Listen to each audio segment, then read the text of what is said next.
नमस्कार जोहार, मैं अनन्या झा और आप देख रहे हैं न्यूज झारखंड। वक्त हो चला है झारखंड की तमाम बड़ी खबरों को जानने का और उनसे अपडेट होने का। तो चलिए जानते हैं झारखंड की तमाम बड़ी खबरों को फटाफट अंदाज में। इससे पहले अगर आपने हमारे चैनल को सब्सक्राइब नहीं किया है तो हमारे चैनल को सब्सक्राइब करें, साथ ही बेल आइकन को प्रेस करें ताकि झारखंड से जुड़ी हर बड़ी अपडेट आप तक पहुंचती रहे। चलिए शुरुआत करते हैं झारखंड की सबसे बड़ी और महत्वपूर्ण खबर से। बोकारो में पुलिस और नक्सलियों में मुठभेड़, एक महिला सहित 2 नक्सलियों के मारे जाने की सूचना। सर्च ऑपरेशन के दौरान हुई भिड़ंत। बोकारो के बेरमो में अलह सुबह पुलिस और सीआरपीएफ के जवानों की नक्सलियों से मुठभेड़ हो गई। यह मुठभेड़ फेंग नारायणपुर और बोकारो थर्मल थाना क्षेत्र के बंशी जरवा जंगल के पास हुई है। बताया जा रहा है कि मुठभेड़ खत्म हो गया, लेकिन सर्च अभियान अभी जारी है। इस मुठभेड़ में एक महिला नक्सली सहित 2 अन्य के मारे जाने की सूचना है। अभी तक की जानकारी के अनुसार जिस महिला नक्सली की मौत हुई है वह 15 लाख के नामी हार्डकोर नक्सली रणविजय महतो की पत्नी है। रणविजय महतो को मंगलवार को बेरमो से अरेस्ट किया गया था। सर्च के दौरान नक्सलियों के पास एक AK-47 राइफल और इंसास बरामद किए गए हैं। मुठभेड़ में कौन कौन से नक्सली मारे गए हैं इसकी पुष्टि पुलिस ने अभी तक नहीं की है। बोकारो पुलिस सूत्रों की माने तो बंशी जिरवा जंगल में 6 नक्सलियों के छिपे रहने की सूचना मिली थी। सूचना मिलने के बाद जिला पुलिस एवं सीआरपीएफ के जवानों को अलर्ट किया गया। बोकारो एसपी ने बंशी जिरवा जंगल के घेराबंदी करते हुए सर्च ऑपरेशन शुरू किया था। पश्चिम बंगाल में हादसा, झारखंड के 2 मजदूर मरे। हर घर नल योजना का पाइपलाइन बिछाते समय मिट्टी धंसी, 3 मजदूरों की मौके पर मौत। पश्चिम बंगाल के सालानपुर प्रखंड स्थित डालमिया कोलियारी इलाके में हर घर नल जल योजना के तहत भूमिगत जलापूर्ति पाइपलाइन बिछाने के दौरान बड़ा हादसा हो गया। पाइप वेल्डिंग के दौरान अचानक मिट्टी धंसने से 4 मजदूर दब गए, जिनमें से 3 की मौत हो गई और एक घायल हो गया। मृतकों में 22 वर्षीय रज्जाक शेख, 18 वर्षीय रोहित उद्दीन शेख और 25 वर्षीय नितेश पासवान शामिल है। रज्जाक और रोहित झारखंड के पाकुड़ जिले के रहने वाले हैं, जबकि नितेश पश्चिम बंगाल के नियामतपुर चिनाकुड़ी का रहने वाला था। घायल 20 वर्षीय शमशुल शेख भी पाकुड़ का रहने वाला है, जिसका इलाज जारी है। रांची में एसीबी की बड़ी कार्रवाई, राजस्व कर्मी राजेश कुमार के ठिकानों पर रेड। झारखंड की राजधानी रांची में एसीबी की टीम ने बड़ी कार्रवाई की है। मीडिया रिपोर्ट्स के अनुसार एसीबी भ्रष्टाचार के खिलाफ कार्रवाई करते हुए बुधवार को नामकुम अंचल के राजस्व कर्मी राजेश कुमार के ठिकानों पर छापेमारी कर रही है। एसीबी की टीम आज सुबह उनके आवास पर पहुंची और रेड कर रही है। बताया जा रहा है कि एसीबी नामकुम अंचल के राजस्व कर्मी राजेश कुमार के मोरहाबादी के रामकृष्ण मिशन के पास स्थित घर, गुमला के घाघरा में स्थित पैतृक आवास और बिहार के औरंगाबाद में छापेमारी कर रही है। जानकारी हो कि एसीबी ने पिछले दिनों राजेश कुमार को 37,000 रुपए रिश्वत लेते गिरफ्तार किया था। लातेहार में पुलिस नक्सली मुठभेड़, जेजेएमपी उग्रवादी को लगी गोली, एक हथियार बरामद, रिम्स रेफर। झारखंड के लातेहार जिले में मंगलवार की रात पुलिस और जेजेएमपी उग्रवादियों के बीच सेमरताड़ जंगल में मुठभेड़ हुई है। एसपी कुमार गौरव के अनुसार गुप्त सूचना के आधार पर चलाए जा रहे सर्च अभियान के दौरान यह मुठभेड़ हुई, जिसमें दोनों पक्षों से कई राउंड फायरिंग की गई। मुठभेड़ में जेजेएमपी उग्रवादी ठलको कंवर को पैर में गोली लगी है, जिन्हें पहले सदर अस्पताल ले जाया गया है। डॉक्टर सुनील भगत ने प्राथमिक उपचार के बाद उन्हें बेहतर इलाज के लिए रिम्स रेफर कर दिया। घायल उग्रवादी चंपा, नावा टोली और महुआ तांड क्षेत्र में सक्रिय था। पुलिस ने मुठभेड़ स्थल से हथियार और अन्य नक्सली सामग्री बरामद की है। क्षेत्र में सर्च अभियान जारी है। पुलिस अधिकारियों के अनुसार यह कार्रवाई क्षेत्र में नक्सली गतिविधियों पर अंकुश लगाने के लिए की गई है। झारखंड के 14 मुखिया दिल्ली में गणतंत्र दिवस परेड के बनेंगे साक्षी, पति पत्नी भी साथ जाएंगे। झारखंड के 14 मुखिया इस बार दिल्ली में गणतंत्र दिवस का परेड बिल्कुल सामने से देख पाएंगे। उनके साथ रांची के 2 नोडल पदाधिकारी आदित्य रंजन और अरशद अंसारी भी जाएंगे। ये मुखिया अपनी पत्नी को भी साथ ले जा सकेंगे। उनके दिल्ली आने जाने की सारी सुविधाएं सरकार देगी। झारखंड पंचायती राज विभाग के डिप्टी डायरेक्टर शैलेश कुमार ने केंद्र पंचायती राज मंत्रालय के इकोनॉमिक्स एडवाइजर विजय कुमार बेहरा को यह जानकारी दी है। परेड में शामिल होने के लिए झारखंड के 16 लोगों को आमंत्रित किया गया है। पूर्वी मऊ भंडार पंचायत के मुखिया निताई मुंडा ने कहा कि यह उनके लिए गर्व की बात है। जिस परेड को टीवी पर देखते रहे हैं उसे सामने से देख सकेंगे। इन मुखियाओं को इनके बेहतरीन काम करने के बदले यह मौका दिया जा रहा है।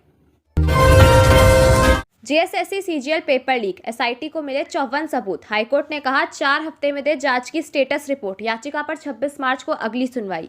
जेएसएससी सीजीएल पेपर लीक मामले में आज झारखंड हाईकोर्ट में सुनवाई हुई है। Chief justice MS Ramchandra Rao और जस्टिस दीपक रोशन की बेंच में सुनवाई हुई है, जहां सरकार की ओर से महाधिवक्ता राजीव रंजन ने कोर्ट को बताया कि मामले में सीआईडी जांच जारी है। मोबाइल सहित कुछ डिजिटल साक्ष्यों की फॉरेंसिक जांच की जा रही है, जिसकी रिपोर्ट के लिए 4 सप्ताह का समय लगेगा। इसके बाद अदालत ने सरकार को 4 हफ्ते में स्टेटस रिपोर्ट देने की बात कही है। वहीं अगली सुनवाई 26 मार्च निर्धारित की है। वह रिजल्ट प्रकाशित करने पर रोक जारी रखी है। सुनवाई के दौरान जेएसएससी की ओर से अधिवक्ता संजय पिपरवाल ने पक्ष रखा, वहीं प्रार्थियों की ओर से वरीय अधिवक्ता अजीत कुमार ने बहस की। वहीं जांच कर रही एसआईटी को अब तक कुछ ठोस सबूत नहीं मिले हैं। परीक्षा के पेपर लीक हुए हैं या नहीं, इसे लेकर पुख्ता जानकारी अब तक हाथ नहीं लग सकी है। झारखंड में गुमला सबसे ठंडा जिला। 26 जनवरी को रहेगा कोहरा और ठंड। न्यूनतम तापमान 3 डिग्री तक बढ़ेगा। झारखंड के मौसम में लगातार बदलाव जारी है। मौसम विज्ञान केंद्र रांची के पूर्वानुमान के मुताबिक अगले 4 से 5 दिनों में न्यूनतम तापमान में 2 से 3 डिग्री सेल्सियस तक बढ़ेगा। 25 जनवरी से न्यूनतम तापमान में 2 से 3 डिग्री सेल्सियस की कमी आएगी। 26 जनवरी को सुबह में कोहरा और ठंड से लोगों को परेशानी हो सकती है। हालांकि दिन में बादल छाए रहेंगे, शाम में फिर तापमान में कमी आएगी। इस दौरान ठंडी हवा भी चल सकती है। वेस्टर्न डिस्टर्बेंस और उत्तर भारत में बर्फबारी और बारिश के कारण मौसम में बदलाव संभव है। मौसम विज्ञान केंद्र की माने तो 22 जनवरी से खासकर संथाल के इलाके में घना कोहरा छाया रहेगा, जबकि 23 जनवरी को पूर्वी भाग सहित संथाल और कोल्हान के क्षेत्र में सुबह में कोहरा और आकाश में हल्के बादल छाए रहेंगे। मौसम वैज्ञानिक अभिषेक आनंद ने बताया कि शहरी क्षेत्र के मुकाबले ग्रामीण क्षेत्र के तापमान में 2 से 3 डिग्री सेल्सियस की कमी देखी जा रही है। इधर राजधानी रांची के अधिकतम और न्यूनतम तापमान में बढ़ोतरी देखी गई। अधिकतम तापमान में 0.8 डिग्री सेल्सियस की बढ़ोतरी दर्ज की गई है। वहीं न्यूनतम तापमान में पिछले 24 घंटे में 2.4 डिग्री सेल्सियस की बढ़ोतरी हुई। मंगलवार को रांची का अधिकतम तापमान 26.6 डिग्री सेल्सियस और न्यूनतम तापमान 13.3 डिग्री सेल्सियस रिकॉर्ड किया गया। वहीं राज्य में सबसे कम गुमला का न्यूनतम तापमान रहा, यहाँ 7.1 डिग्री सेल्सियस रिकॉर्ड किया गया है। मिडिल स्कूलों में कंप्यूटर शिक्षा के लिए 94 करोड़ स्वीकृत। 18 प्रस्तावों पर मुहर। हेमंत सोरेन मंत्रिपरिषद ने ज्ञानोदय योजना के अंतर्गत राज्य के मिडिल स्कूलों में कंप्यूटर शिक्षा के लिए 94.50 करोड़ रुपए की मंजूरी दी है। विभिन्न थानों और अन्य पुलिस ऑफिस में नियुक्त अफसर जो विभिन्न केस का अनुसंधान करते हैं, उनको मोबाइल फोन की सुविधा उपलब्ध कराने के प्रस्ताव को भी स्वीकृति दे दी गई है।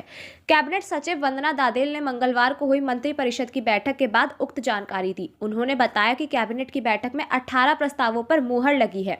ज्ञानोदय योजना के अंतर्गत मिडिल स्कूलों में कंप्यूटर लैब और स्मार्ट क्लासरूम की व्यवस्था की जाएगी। ऐसे 500 स्कूलों की पहचान की गई है। कैबिनेट सचिव ने बताया कि करीब 8000 ऐसे पुलिस अधिकारी हैं जो विभिन्न केस के अनुसंधान करता है, उन्हें मोबाइल की सुविधा उपलब्ध कराई जाएगी। ये अधिकारी मोबाइल खरीदेंगे और उन्हें 25,000 रुपए तक का रिम्बर्स किया जाएगा। बेंगलुरु में गैस सिलेंडर लीकेज के बाद आग लगने से बोकारो के असलम अंसारी की मौत, 5 अन्य घायल। बेंगलुरु में मजदूरी करने गए बोकारो जिले के चास प्रखंड के न्यू सिजुआ निवासी असलम अंसारी की गैस सिलेंडर लीकेज के कारण आग लगने से मौत हो गई। घटना के वक्त कमरे में 6 मजदूर थे, जिनमें मृतक का भाई और 4 रिश्तेदार भी शामिल थे। इस हादसे में 5 अन्य मजदूर गंभीर रूप से घायल हो गए हैं, जिनका इलाज बेंगलुरु के एक अस्पताल में चल रहा है। परिजनों ने राज्य के स्वास्थ्य मंत्री से मदद की अपील की है। असलम और उसके साथी मजदूर 1.5 माह पहले बेंगलुरु में काम करने के लिए गए थे और सभी एक कमरे में रह रहे थे। वे डिजिटेक कंपनी में काम करते थे और दरगाह मोहल्ले के किराए के कमरे में रहते थे। गंभीर रूप से घायल मिराजुद्दीन की हालत नाजुक है, जबकि अन्य घायल मजदूरों के हाथ, पैर और चेहरा झुलस गए हैं। यातायात नियमों की अनदेखी अब नहीं होगी सहन, सख्त कार्रवाई की तैयारी। रांची में यातायात नियमों का उल्लंघन करने वालों के खिलाफ सख्त कार्रवाई की जाएगी। विशेष रूप से वे लोग जो चालान से बचने के लिए विभिन्न तरीकों का इस्तेमाल कर रहे थे, अब उन्हें सतर्क रहने की आवश्यकता है। यातायात पुलिस ने इस संदर्भ में खास तैयारियां की है, जिससे अब नंबर प्लेट में छेड़छाड़ करने या अक्षरों को मिटाकर चालान से बचने की कोई संभावना नहीं रहेगी। इसके अलावा यातायात पुलिस ने एक व्हाट्सएप नंबर जारी किया है, जिससे कोई भी वाहन मालिक जिनका गलत तरीके से चालान काटा गया हो, जिनके वाहन की जगह किसी और के नाम पर चालान पहुंचा हो, अपनी शिकायत दर्ज कर सकते हैं। इस नंबर पर शिकायत दर्ज करने के बाद यातायात पुलिस मामले का सत्यापन करेगी और समस्या का समाधान करेगी। झारखंड एकेडमिक काउंसिल अध्यक्ष और उपाध्यक्ष के पद रिक्त, बोर्ड परीक्षाओं पर संशय। झारखंड एकेडमिक काउंसिल में अध्यक्ष और उपाध्यक्ष के पद रिक्त होने के कारण बोर्ड परीक्षाओं पर संकट के बादल मंडरा रहे हैं। जैक के अधिनियम के अनुसार परीक्षा से संबंधित सभी गोपनीय कार्यों का अधिकार अध्यक्ष को होता है। वर्तमान में 8वीं, 9वीं, मैट्रिक और इंटर की बोर्ड परीक्षाओं की तिथियां घोषित हो चुकी है, लेकिन इन परीक्षाओं को समय पर कराना चुनौतीपूर्ण हो सकता है। कक्षा 8वीं की परीक्षा 28 जनवरी को आयोजित होनी है, जबकि कक्षा 9वीं की परीक्षा 29 और 30 जनवरी को प्रस्तावित है। प्रश्न पत्रों की छपाई और वितरण से संबंधित कार्य पूर्व अध्यक्ष द्वारा पहले ही निर्देशित किया जा चुकी है। कक्षा 9वीं के प्रवेश पत्र 20 जनवरी से डाउनलोड किए जाने थे, लेकिन अध्यक्ष की अनुपस्थिति के कारण यह प्रक्रिया शुरू नहीं हो सकी है। जैक की ओर से संबंध में कोई नया निर्देश जारी नहीं किया गया है, जिससे विद्यार्थियों और शिक्षकों के बीच असमंजस की स्थिति बनी हुई है। सरायकेला खरकई नदी के समीप युवक का शव मिलने से फैली सनसनी। बुधवार तड़के सरायकेला थाना अंतर्गत खरकई नदी के नया पुलिस के समीप से एक 24 वर्षीय युवक का शव मिलने से सनसनी फैल गई है। सूचना मिलते ही सरायकेला पुलिस मौके पर पहुंची और शव को कब्जे में लेकर पोस्टमार्टम के लिए भेज दिया है। युवक की पहचान उत्तर मोहंती के रूप में हुई है। बताया जाता है कि युवक मूल रूप से कोला बढ़िया का रहने वाला है। सरायकेला में किराए के मकान में रहकर चाउमीन बेचने का काम करता था। नदी किनारे गए कुछ लोगों ने नदी में शव को देखकर इसकी सूचना सरायकेला थाना को दी। युवक के चाचा राजू मोहंती ने युवक की हत्या करने का आरोप लगाते हुए कहा कि युवक के पैर में उंगली छिल गया था तथा छाती, पीठ और कमर पर भी छिलने का निशान है। इससे यह साफ प्रतीत होता है कि युवक की पहले हत्या की गई और बाद में उसे घसीटकर नदी में फेंक दिया गया है। वहीं थाना प्रभारी सतीश वड़नवाल ने कहा कि प्रथम दृष्टया डूबने से मौत प्रतीत हो रहा है। पोस्टमार्टम रिपोर्ट आने पर ही मौत के असली कारणों का पता चल पाएगा। फिलहाल पुलिस दोनों बिंदुओं पर जांच कर रही है। इधर युवक की मौत से परिजनों का रो रो कर बुरा हाल हो गया है। सरना धर्म कोड आदिवासियों की धार्मिक सांस्कृतिक अस्तित्व की पहचान, नीरू शांति भगत। आदिवासी समुदाय की पहचान और भावना से जुड़ी एक बहुप्रतीक्षित मांग सरना धर्म कोड लागू करने की दिशा में एक महत्वपूर्ण कदम उठाने की आवश्यकता है। आदिवासी समुदाय का यह मुद्दा विशेष रूप से जनगणना में एक अलग कॉलम निर्धारित करने के लिए उठाया गया है। यह धर्म कोड धार्मिक और सांस्कृतिक अस्तित्व की पहचान की रक्षा करेगा। ये बातें पूर्व झारखंड आंदोलनकारी और लोहरदगा के पूर्व विधायक कमल किशोर भगत की पत्नी नीरू शांति भगत ने कही है। नीरू शांति भगत ने कहा कि आदिवासी समुदाय के लिए मांग ऐतिहासिक और सांस्कृतिक दृष्टि से अत्यंत महत्वपूर्ण है, जिसमें जल, जंगल और जमीन को देवता के रूप में पूजा जाता है। आदिवासी समुदाय के इन धार्मिक मान्यताओं की रक्षा अत्यंत आवश्यक है। इनकी जड़ें उनके पूर्वजों और प्रकृति के साथ गहरे जुड़े हुए हैं। झारखंड सहित देश के अन्य राज्यों में यह समुदाय इस आस्था का पालन करता है और सरना धर्म को अपना धार्मिक अस्तित्व के रूप में स्वीकारता है। झारखंड में इस मांग को लेकर आदिवासी संगठनों द्वारा लगातार आंदोलन किया जाता रहा है। 2011 की जनगणना में झारखंड में लगभग 50 लाख लोगों ने सरना को अपना धर्म घोषित किया, लेकिन जनगणना में इसकी कोई अलग कॉलम निर्धारित नहीं था। आदिवासी मामले के विशेषज्ञों का कहना है कि 1871 से 1951 तक की जनगणनाओं में आदिवासी धर्म के लिए एक अलग कॉलम था। अब इस पर ध्यान नहीं दिया जा रहा है। झारखंड के कर्मचारियों के लिए स्वास्थ्य बीमा योजना मंजूर। राज्य कर्मियों को सामान्य बीमारी में 5, गंभीर में 10 लाख का कैशलेस इलाज। झारखंड सरकार ने अपने कर्मचारियों के लिए स्वास्थ्य बीमा योजना को मंजूरी दे दी। अब उन्हें सामान्य बीमारियों में सालाना 5 लाख और गंभीर बीमारियों में 10 लाख रुपए तक के कैशलेस इलाज की सुविधा मिलेगी। राज्य कर्मियों के आश्रितों को भी इसका लाभ मिलेगा। राज्य सरकार के पेंशनर ऐच्छिक रूप से इस योजना से जुड़ सकेंगे। इसके लिए उन्हें सालाना 6,000 रुपए एकमुश्त जमा कराना होगा। स्वास्थ्य बीमा योजना के लिए सरकार ने कर्मचारियों को 3 कैटेगरी में बांटा है। मुख्यमंत्री हेमंत सोरेन की अध्यक्षता में मंगलवार को हुई कैबिनेट बैठक में यह फैसला लिया गया। बैठक में कुल 18 प्रस्तावों को मंजूरी दी गई है। कैबिनेट सचिव वंदना दादेल ने बताया कि स्वास्थ्य बीमा योजना के लिए सरकार ने Tata AIG general insurance company के साथ करार किया है। अभी राज्य कर्मियों को प्रतिमाह 1,000 रुपए चिकित्सा भत्ता दिया जाता है। अब इनमें से 500 रुपए प्रतिमाह कटौती की जाएगी। इस योजना के तहत करीब 1.75 लाख कर्मचारियों और करीब 2.25 लाख पेंशनरों को सीधा फायदा होगा।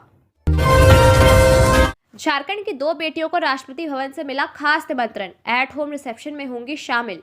जमशेदपुर की ऋतिका तिर्की और पूर्णिमा महतो को गणतंत्र दिवस के मौके पर राष्ट्रपति भवन में एट होम रिसेप्शन में शामिल होने का निमंत्रण मिला है। दोनों को पोस्ट के द्वारा निमंत्रण बॉक्स मिला है। साथ ही राष्ट्रपति भवन से फोन कॉल भी आया है। इस मौके पर दोनों का सर गर्व से ऊंचा हो गया है। बता दें कि राष्ट्रपति भवन में स्वतंत्रता दिवस और गणतंत्र दिवस के मौके पर राष्ट्रपति की तरफ से एक विशेष भोज एट होम रिसेप्शन आयोजित होता है। इसमें देश के लिए उत्कृष्ट कार्य करने वाले लोगों को आमंत्रित कर सम्मानित किया जाता है। गणतंत्र दिवस के दिन राष्ट्रपति भवन में आयोजित एट होम रिसेप्शन में राष्ट्रपति द्रौपदी मुर्मू, प्रधानमंत्री नरेंद्र मोदी, केंद्रीय मंत्री, सभी राजनीतिक दलों के नेता और विदेशी मेहमान शामिल होंगे। यह कार्यक्रम परेड के बाद शाम 4 बजे शुरू होगा। इसमें शामिल होने के लिए राष्ट्रपति भवन से खास तरह का निमंत्रण बॉक्स भेजा जाता है। इस बॉक्स में बैच, कार पास के अलावा शिल्पकारों की कलाकृति भी शामिल रहती है। ग्राहक संतुष्टि के मामले में पिछड़ा रांची एयरपोर्ट। दरभंगा व प्रयागराज से भी हुआ पीछे, 6 से 24वें स्थान पर पहुंचा। ग्राहक संतुष्टि के मामले में वर्ष 2023-24 में 6ठे स्थान पर रहने वाला रांची एयरपोर्ट इस वर्ष बहुत पीछे हो गया है। इस बार यह 24वें स्थान पर है। रांची से आगे दरभंगा एयरपोर्ट है जो 18वें स्थान पर है। 2024-25 में हवाई अड्डों पर किए गए ग्राहक संतुष्टि सर्वेक्षण रिपोर्ट सलाहकार ने पेश की है। इसमें देश के 62 हवाई अड्डों को शामिल किया गया है। इस रिपोर्ट पर अपनी प्रतिक्रिया देते हुए यात्रियों ने बताया कि वर्तमान में ऐसे कई संसाधन हैं जो बिरसा मुंडा एयरपोर्ट पर उपलब्ध नहीं है। लोगों ने बताया कि यहाँ खाने पीने की चीजें काफी महंगी है, दुकानें भी कम है, पार्किंग में भी आए दिन किचकिच होती रहती है। वहीं रांची एयरपोर्ट प्रबंधन ने कहा कि हम गहराई से पता करेंगे कि कौन कौन से फैक्टर है जिससे हमारी रेटिंग कम हुई है। जारी की गई ग्रेडिंग में एयरपोर्ट स्टाफ के व्यवहार, सफाई, शॉपिंग की सुविधा, पार्किंग की सुविधा, रेस्टोरेंट में पैसे के एवज से मिलने वाली सुविधाएं, ग्राउंड पर मिलने वाली स्टाफ की सुविधाएं आदि को आधार बनाया गया है। कांग्रेस प्रदेश प्रभारी गुलाम अहमद मीर आज शाम पहुंचेंगे रांची, धनबाद के लिए होंगे रवाना।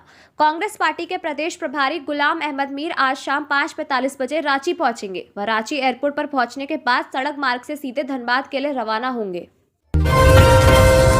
पुलिस लाइन में जन शिकायत समाधान कार्यक्रम का आयोजन। पुलिस लाइन में जन शिकायत समाधान कार्यक्रम हो रहा है।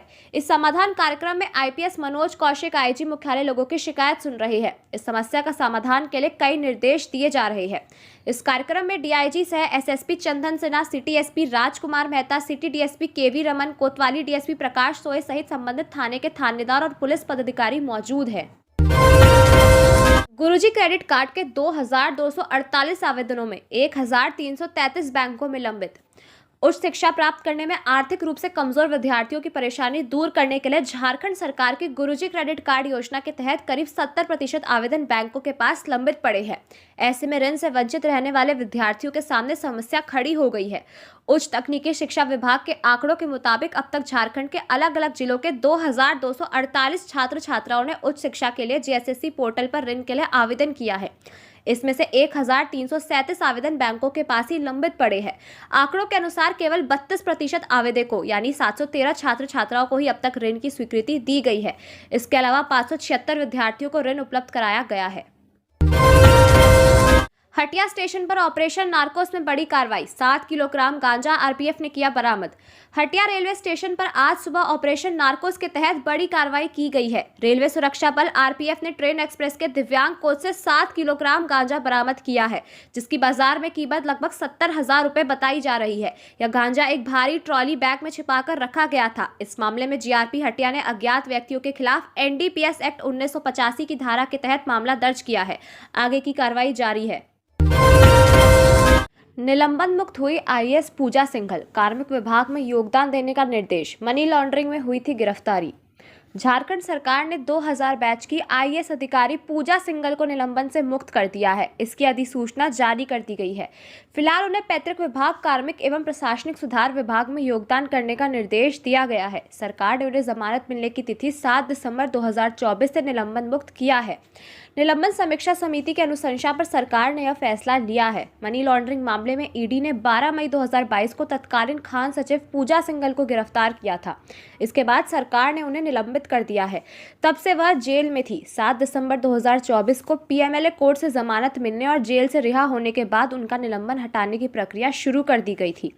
कार्मिक विभाग ने इसे संबंधित फाइल मुख्य सचिव की अध्यक्षता में गठित निलंबन समीक्षा समिति की बैठक को भेज दी। समिति ने पूरे मामले की समीक्षा के बाद उनका निलंबन वापस लेने की अनुशंसा की थी। भाजपा कार्यालय के सामने फायरिंग मामले में एफआईआर, 14 वर्षों से फरार शशि सिंह और नवीन सिंह पर मामला दर्ज। हर्ष और एकलव्य को क्लीन चिट। धनबाद स्थित झरिया के कतरास मोड़ स्थित भाजपा कार्यालय के सामने कमरे के दरवाजे पर 10 जनवरी को हुई फायरिंग की घटना के 11वें दिन झरिया थाने में प्राथमिकी दर्ज हुई है। घटना की लिखित शिकायत भाजपा की झरिया विधायक रागिनी सिंह ने थाने में की थी। उसमें हर्ष सिंह और एकलव्य सिंह पर शशि सिंह और नवीन सिंह को हत्या कराने की मंशा से भेजने का आरोप लगाया गया था। सुरेश सिंह के हत्याकांड में आरोपी शशि सिंह पिछले 14 वर्षों से कानून की नजर में फरार है। वो रामाधीर सिंह के पुत्र है। रिपोर्ट में कहा एकलव्य और हर्ष की संलिप्तता नहीं मिली है। शिकायत के बाद थाने के एक पुलिस अधिकारी से मामले से जांच कराई गई है। जांच रिपोर्ट के बाद मंगलवार को प्राथमिकी दर्ज हुई। रिपोर्ट में जांच अधिकारी ने एकलव्य सिंह और हर्ष सिंह को क्लीन चिट देते हुए शशि सिंह और नवीन सिंह उर्फ रतीश को आरोपी बताया।